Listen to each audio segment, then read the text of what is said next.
Fala, filhotes, vocês estão vivos? No vídeo de agora nós vamos falar um pouquinho se é possível ou não falar sobre o sentido da existência.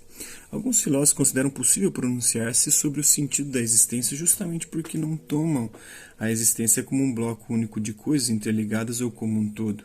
Antes, chamam de existência a experiência de que estamos no mundo e podemos nos relacionar com tudo o que nos cerca. Mais do que uma coisa ser conhecida em sua totalidade, a existência é sentida ou experimentada como ato. O ato de existir quer dizer de se perceber em relação a outros seres.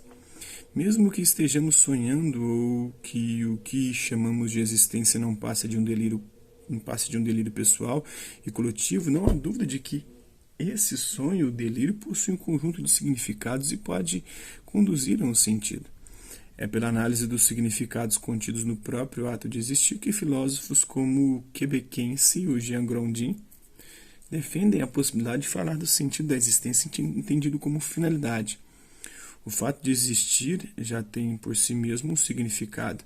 Existir significa tender a continuar existindo, ampliado para o conjunto do que conhecemos e concebido em termos de finalidade. Esse significado permite ser expresso como um sentido. Tudo existe porque visa a sua conservação. Existir é um movimento constante e, justamente como movimento, a finalidade do existir é o próprio existir. Tudo busca conservar-se no ato de existir. Esse dinamismo pode ser observado mesmo em seres irracionais.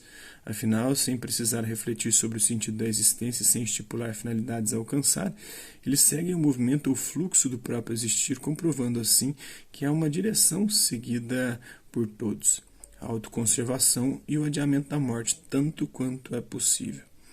Os seres humanos, animais qualificados pela capacidade reflexiva, podem debater indefinidamente sobre a finalidade da existência, mas a tendência a conservar-se com tudo o que pode ser associado a ela, como prazer, sempre se impõe a eles. Somente por um ato excepcional os humanos podem escapar dessa tendência, pondo fim ao próprio ato de existir. Note que o texto de Jean Grondin começa pela conclusão, quer dizer, pela ideia que ele procura justificar. O sentido é algo que sentimos e que, por isso, existe independentemente de nós. Na sequência, o autor dá exemplos da sua ideia, né? Mencionamos o sentido, a direção das águas do rio e do vento, bem como do sentido do grito de um bebê, cuja direção é a pessoa que o alimenta e protege. A esse sentido que se sente Grondin chama de sentido de direção. Sua primeira evidência é o fato de que não somos nós que inventamos a direção das coisas, do rio e do vento, do grito do bebê, mas essa direção se impõe a nós.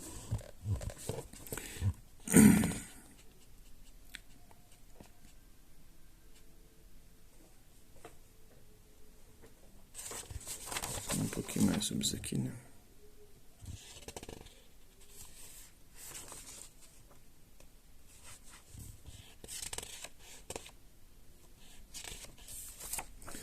Uma evidência é algo de que não se pode duvidar e cujo contrário é absurdo.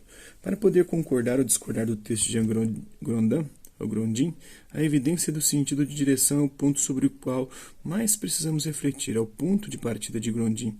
Podemos então fazer a seguinte pergunta: nós realmente observamos que a direção do rio ou do choro do bebê é algo de que não se pode duvidar? Sem cair no absurdo, é possível conceber o contrário disso, que se apresenta a nós como a direção do rio ou do choro do bebê? É muito difícil discordar de Grondin e considerar possível duvidar da direção do rio, do vento e do choro do bebê, ou ainda imaginar como válido o contrário dessa direção. Ela é, portanto, uma evidência, e o pensamento de Grondin a esse respeito mostra-se bem justificado.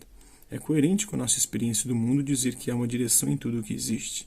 O segundo aspecto do ponto de partida do autor, chamado por ele de segunda evidência, está em dizer que o sentido de direção pode ser simplesmente sentido, isto é, captado por meio dos 5 sentidos, sem a necessidade de argumento ou reflexão ou discussão. Para constatar isto, basta observar que, mesmo sem refletir, as pessoas percebem o que significa entrar em um rio ou em um vendaval, ouvir um grito de dor ou sentir o aroma de um alimento. Pelos 5 sentidos, percebemos então a direção, a finalidade das coisas. Sentido percebido pelos sentidos, direção ou finalidade sentida. A correnteza de um rio, então, segundo Jean Grondin, ou Grondin, indica a direção de um sentido que não depende de nós. É proposital a relação que o autor estabelece entre os 5 sentidos, o sentido de direção e o sentido percebido. Todo esse vocabulário é do campo do sentir, não do refletir, do calcular ou do construir interpretações. A essa altura do texto, Grondin recupera a sua ideia inicial e a representa como conclusão. O sentido não depende de nossas construções racionais, mas é percebido imediatamente. Por fim, Grondin extrai uma segunda conclusão, ampliando a primeira. Todo ser vivo é guiado por uma expectativa, a preparação e a espera do encontro do sentido. Pode-se dizer que o sentido identificado por Jean Grondin ou Grondin como a finalidade da existência é imanente a ela mesma.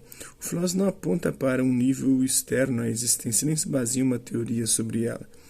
Em sua análise, o ato de existir é o que revela sua própria finalidade ou seu sentido.